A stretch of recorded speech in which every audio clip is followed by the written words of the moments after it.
नमस्ते बच्चों, मैं संगीता साहू फिर से आपका संस्कृत ऑनलाइन क्लास में स्वागत करती हूँ। बच्चों, आज की क्लास में हम एकादश है पाठ है पाठ 11 पढ़ेंगे। एकादश है पाठ है नाम अस्ति कर्म कारक है द्वितीय विभक्ति।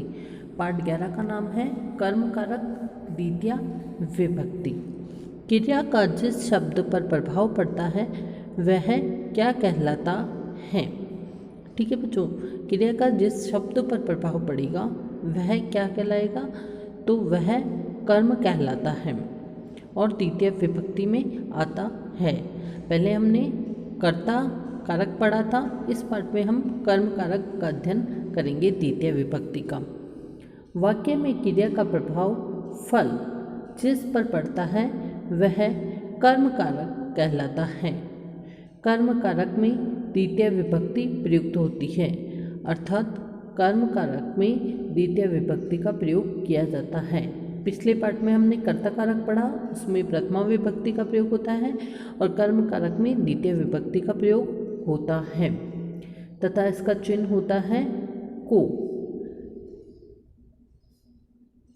जैसे अनीशा आम्रम खादती, इसका भाव है अर्थात अर्थ है अनीशा आम्रम आम को खादती खाती है।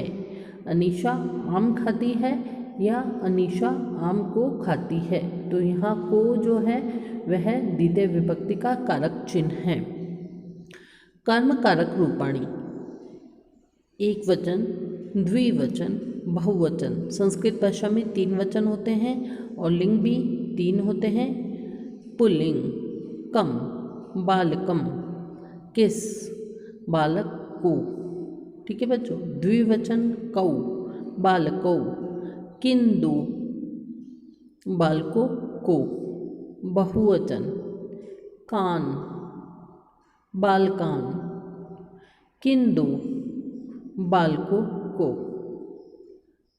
स्त्रीलिंग पुल्लिंग, अब हम पढ़ेंगे स्त्रीलिंग। काम, बालिकाम, किस दो, बालिका को।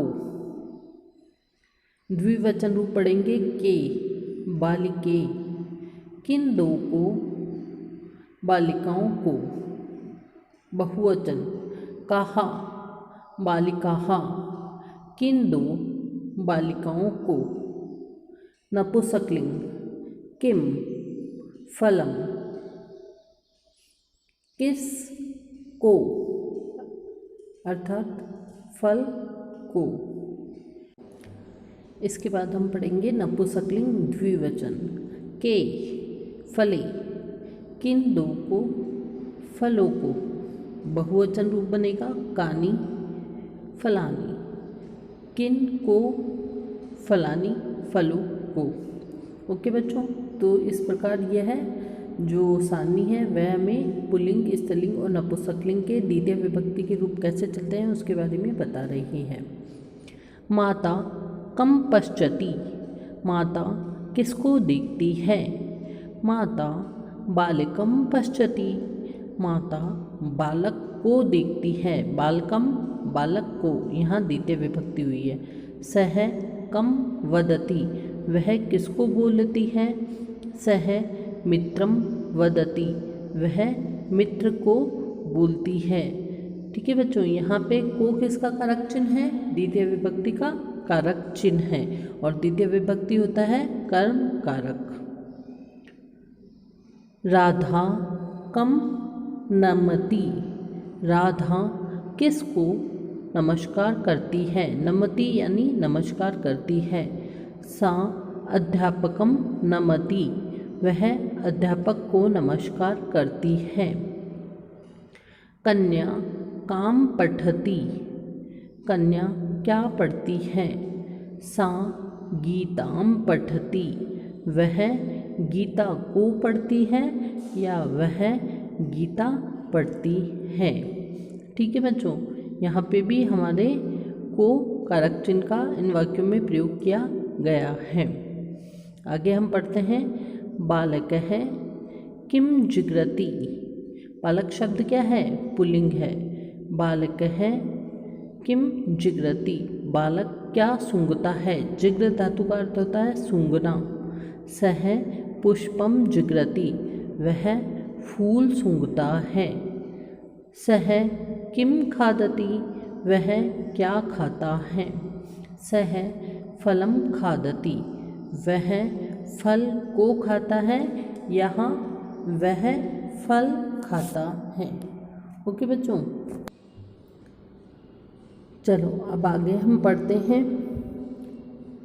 छात्रौ पुस्तकें पठत हैं, दो छात्र दो पुस्तकें पढ़ते हैं।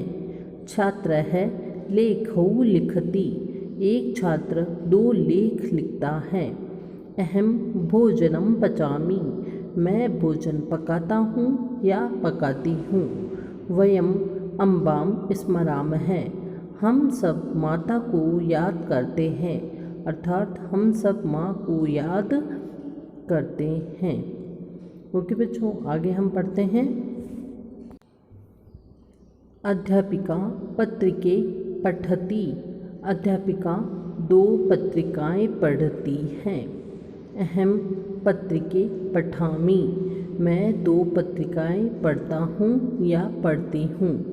त्वम के पठसि, तुम क्या पढ़ते हो या पढ़ती हूँ। अहम पत्रे पठामि, मैं दो पत्र पढ़ता हूँ या मैं दो पत्र पढ़ती हूँ। रजकः वस्त्राणि शालति, धोबी कपड़े धोता है। सह फले खादति, वह दो फल खाता है। आहवाम पुष्पे जिग्रावः, हम दोनों दो फूल सूंघते हैं। युवाम उद्यानम गच्छतः, तुम दोनों उद्यान जाते हो। सह का अर्थ होता है वह, आवाम हम दोनों, और युवाम तुम दोनों। ठीक है बच्चों, और यहाँ पे खा धातु का अर्थ होता है खाना, जिग्र धातु का अर्थ होता है सूंघना, और गच्छ धातु का अर्थ होता है जाना। तो खादति जिग्रावः और गच्छतः है। अध्यापिका कान पाठयति, अध्यापिका किन्हें पढ़ाती है। पठति का अर्थ होता है पढ़ती है, पाठयति का अर्थ होता है पढ़ाती है। अध्यापिका बालान पाठयति, अध्यापिका बालकों को पढ़ाती है। ज्ञानम विना सम्मानम न भवति, ज्ञान के बिना सम्मान नहीं होता है, अर्थात ज्ञान के बिना आदर प्राप्त नहीं होता है। यूयम उद्यानम गच्छत, तुम सब बगीचे में जाते हो, उद्यान में जाते हो। वयम पुष्पाणि जिग्रामः, हम सब फूलों को सूंघते हैं। पुष्पम विना उद्यानम वृथा अस्ति, फूल के बिना उद्यान व्यर्थ होते हैं। वृथा का अर्थ होता है व्यर्थ या बेकार, तो फूल के बिना उद्यान व्यर्थ होते हैं या बेकार होते हैं। सैनिकः देशम रक्षन्ति, सैनिक देश की रक्षा करते हैं। सैनिकः बहुवचन शब्द है, इसलिए यहाँ पे रक्षन्ति आया है। ते राष्ट्रीय ध्वजम नमन्ति, वे राष्ट्रीय ध्वज को नमस्कार करते हैं। भारतीयः राष्ट्रीय ध्वजम नमन्ति, भारतीय राष्ट्रीय ध्वज को नमस्कार करते हैं। भारतीय शब्द भी क्या है, बहुवचन शब्द है, इसलिए नम धातु में बहुवचन शब्द जोड़ा गया है। विशेष उपपद विभक्ति गम रक्ष विना दिक् उभयतः परितः एवं प्रति के योग में द्वितीय विभक्ति का प्रयोग होता है। गम अर्थात जाना, रक्ष रक्षा करना, विना यानी के बिना, दिक् दिखाना, उभयतः दोनों ओर, परितः चारों ओर, और प्रति के योग में द्वितीय विभक्ति का प्रयोग होता है। इसे उपपद विभक्ति भी कहते हैं। द्वितीय विभक्ति को कौन सी विभक्ति कहेंगे, उपपद विभक्ति। क्रिया की विशेषता बताने वाले शब्द क्रिया विशेषण कहलाते हैं। ये तो आपको पता है कि जो विशेषता क्रिया की बताते हैं उसे क्रिया विशेषण शब्द कहते हैं। ये प्राय नपुंसकलिंग एवं द्वितीय विभक्ति एकवचन में प्रयुक्त होते हैं।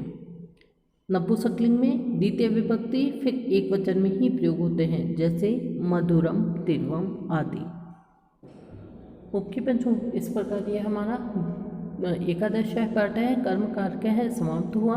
इसमें हमने द्वितीय विभक्ति के बारे में पढ़ा और कर्म कारक के बारे में पढ़ा। इसका कारक चिन्ह को होता है आदि का हमें ज्ञान हुआ। आप इस पाठ को पुनः पढ़ना, साथ ही साथ इसका हिंदी अनुवाद भी करना।